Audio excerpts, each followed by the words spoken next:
Thank you for joining us. This recording was captured live at the 2026 NRB conference. While there may be a few moments where the audio isn't perfect, we're excited to share these great insights and discussions with you.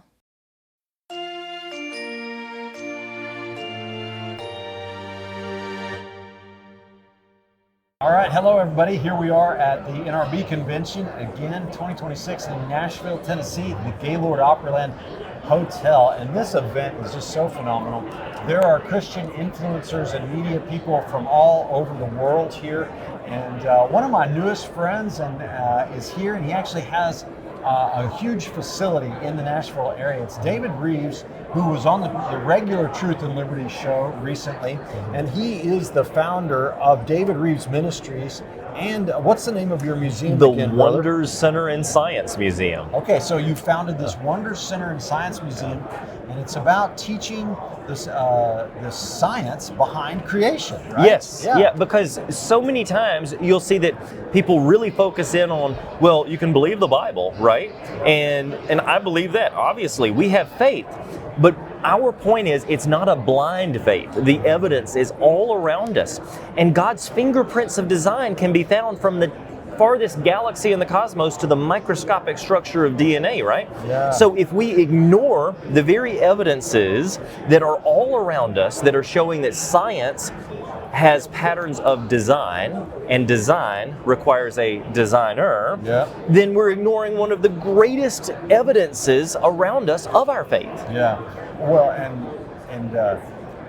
you know, the evidence of design is just everywhere. The other day we were at home and chatting about something, and my son, who's homeschooled, starts telling me about the immune system. And he's like, Dad, did you know that the T cells in your body know thousands of diseases every time you get exposed to a single cell of a virus or whatever they mobilize? And he's going on and saying, man, how lucky we are, Max, that we evolved that system. Isn't that great? You know, we're so fortunate. And we laugh about it, but that is actually what is being taught in many biology classes in a university level, is that all of these things can be explained through mutations and time and chance, right?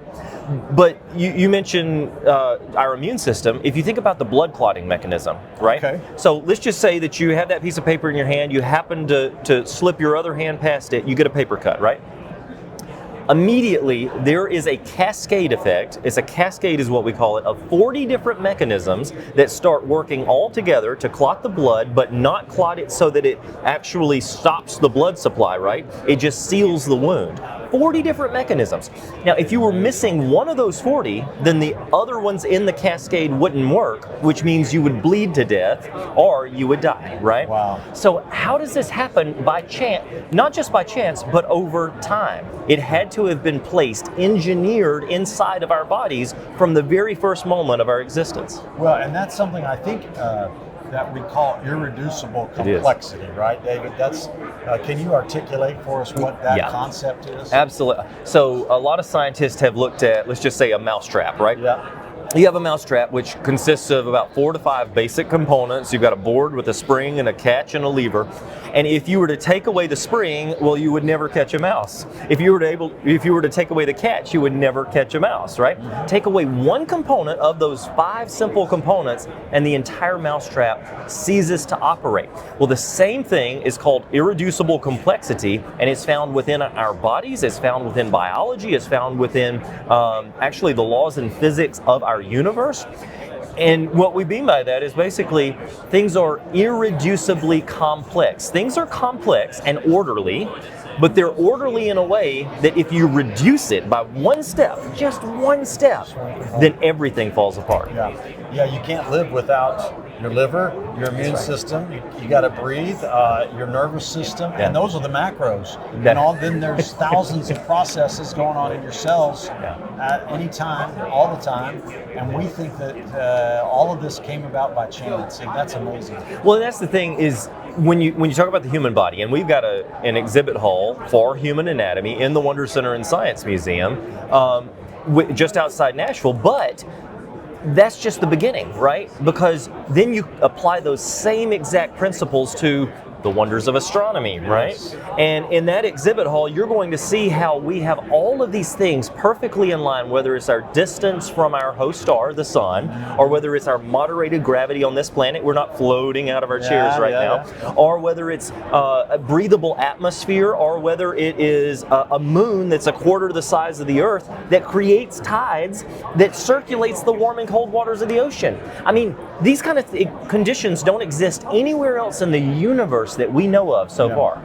And that means that Earth is not just special, it appears specially created to be inhabited. Oh wait, isn't that what Isaiah 45 says? It says, "Thus saith the Lord Yahweh, God himself, who formed the earth and made it, he made it to be inhabited. He established it." So he's creating the earth with purpose, and then he's creating humanity with purpose. And then humanity tries to create their own gods so that they can actually deny the God of the Bible the glory for his creation. We're taking that back at the Wonder Center and Science Museum, and we're saying, can we create a destination experience that is great for families, that is great for couples, that is great for individuals, it's great for homeschool groups, it's great for public schools. We have public school students come through all the time because we're the largest science museum in Tennessee, right? Okay. But we so happen to talk about the design behind science. So those public school students, for the first time, sometimes in their entire life, are encountering not just good scientific principles, but actually they're encountering messaging that talks about intelligent design, messaging that talks about God, messaging that includes biblical references. And if you are actually reading the signs and you're really comprehending every exhibit hall that you walk through, by the time you leave, they're actually comprehending the gospel message. There's light bulb moments, and it's really exciting. So are you able here at your museum in Nashville to get public school field trips and stuff like that? We do. We have yellow that's buses pull fantastic. up all the time, and hundreds of public school students file out. And you know, and the teachers and the administrators and the school principals, sometimes they'll call me up and they're like, "Well, David, we know that you're a Christian, you know, and we know that the Science Museum also talks about God and that sort of, but it's hard to argue because you're the largest science museum in Tennessee." Yeah. And so, and to which I respond, well, of course we are, because we're doing real science, and real science consistently points not just to design, not just to design by aliens, not just to design by some other God, no, consistently points to design by the God of the Bible who left us the history of how he designed it. Yeah. Well, so tell me about this. Does it matter for purposes of our faith, for purposes of our theology, and our ability to actually disciple people? Does it matter that we have the right thinking when it comes to creation? It does, because if we read the creation account is where we find so strongly this idea that we are created in the image of God, that we are wonderfully made with a purpose, right? So if we come away, if we just reject that very first creation account, it's a historical account, it's real history, but let's just say we say, oh, that's a fairy tale, right? Yeah. Well, now all of a sudden, we lose this purpose of the image of God. Yeah. The image of God means that we have a tiny fraction of his mind, of his ability, and his love to create. Where do we get creativeness? Where do we get creating television programs? Where do we get creating paintings? Where do we get creating science and arts museums from? It's from our creator, who is also a creative, right? Then we lose our purpose because people say, well, if we are not created, then therefore we must have evolved, and if we are evolved, then we're highly intelligent animals. Yeah. Well, what happens when you start to tell people that they're animals? Start acting like it. That's so true. People do act like what the word says. As a man thinketh in his heart, so is he. So is he. And today we're telling all of our kids, 80 million children in public school, that they're accidents. If you tell them you came about from an accident, you descended from a monkey by chance, what are they going to think about themselves? Where will they draw value and worth from, and their sense of identity? Do you think this is a bigger problem than what we realize? It's a huge problem, because what do we see in rise right now? Teen suicide. We see Loneliness. School shootings. Yeah. We see loneliness. We see lack of purpose, lack of direction, lack of self-awareness, right? And it even gets a little bit bigger than that, because what do we also see happening in our schools and then in our universities? It's a transferring of, I want to be unique. Well, if I want to be unique, then I need to express myself in a different way. Maybe I need to become a woman, right? I want to be unique, so therefore maybe I need to. All of a sudden, everything's on the table if you're nothing more than an accident of the cosmos. This is influencing all of culture, not just in America, but all around the world, and we don't understand it. We don't realize. And not to spend too much time on theology, but I think as well, what we see in culture today is that there is no truth. You have your truth, I have my truth, all this sort of stuff, the relativism that is making it the gospel more and more foreign to this culture, where the claim of truth is, Jesus said, I am the truth. And yet this idea that there is no truth means you can do whatever you want and it doesn't matter, it's up to you, because no one can tell you what right or wrong is. But that is totally inconsistent with that in the beginning God created the heavens and the earth, right? Yes, it is. And so, anyway, I'm preaching for you, but we got to reestablish this, don't we? The fact that we have laws, right? That we, again, are bound to this chair by gravity right now. The fact that there are laws in physics that govern everything points to a lawmaker. But there's not just laws in physics. In science, there are also laws that say, hey, thou shalt not kill, right? That murder is wrong. Well, if we take this sort of objective morality approach, who says murder is wrong? Is it just because society says murder is wrong? Because guess what? There was a society not so long ago in Nazi Germany that said that, well, in certain circumstances, murder's okay, right? When you think about Joseph Stalin, who was an atheist, who promoted atheistic education in the public school system, killed at least 3 million people. What was his foundation for? He's like, oh, well, I choose for myself what's right. If it's okay to murder in certain circumstances. So if there's no absolute morality, then you can do whatever you want. But where do we find absolute morality? What's our guide? Well, that is God's word of truth. Well, and so your kids are in school and public school, and they're getting this stuff, this evolution, this Darwinian stuff. What can parents do to counteract that? So I think the biggest thing right now is children are learning that to be an intellectual, you have to throw out your faith, okay?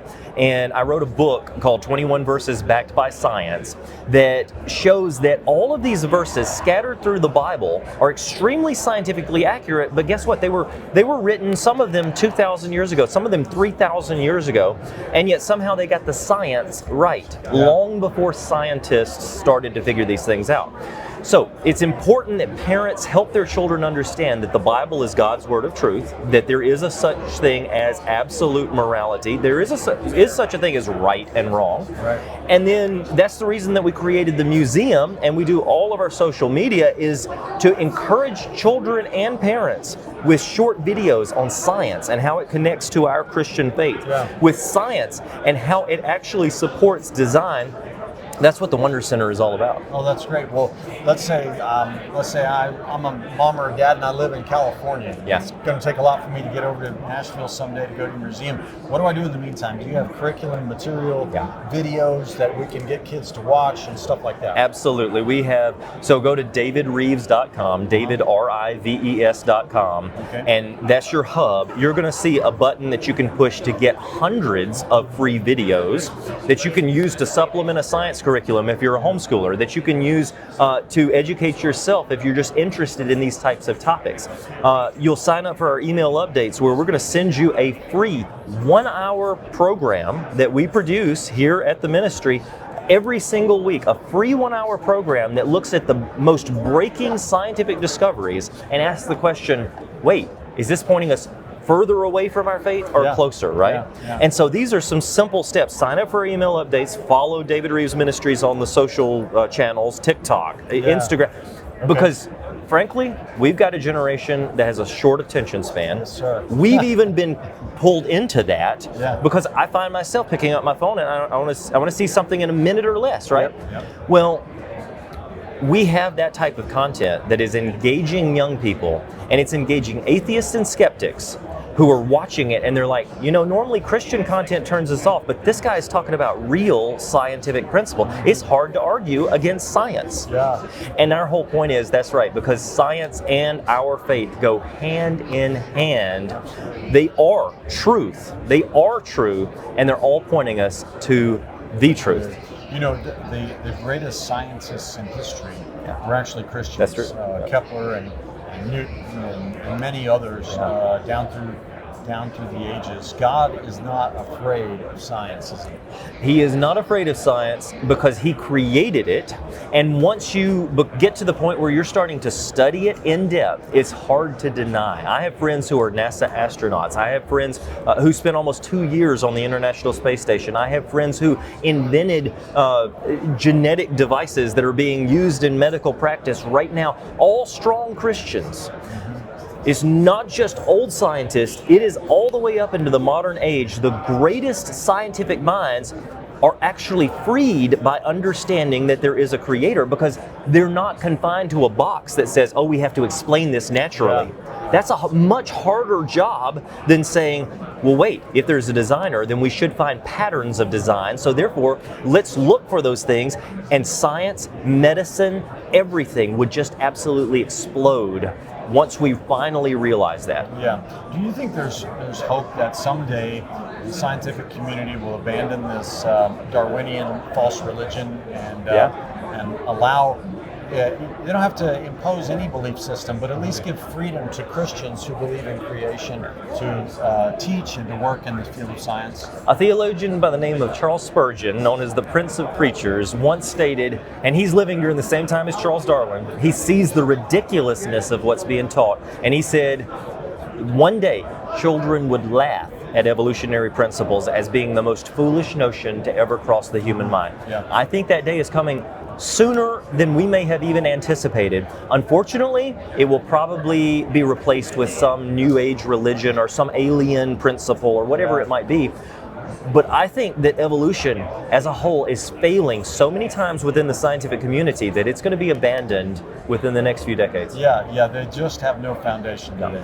Well, David Rives, founder of the Wonder and Creation Science Museum. Just outside of Nashville? Just outside of Nashville. Is it the largest creation science facility in America, in the world? In the world. Wow, fantastic. Wonders Center and Science Museum, largest science museum in the world, over 100,000 square feet with a top 10 planetarium, with kids' hands-on activities, with real dinosaur bones that you'll touch. You're going to be touching real meteorites that fell from space. You're going to be mining gemstones in a 65-foot outdoor mining sluice.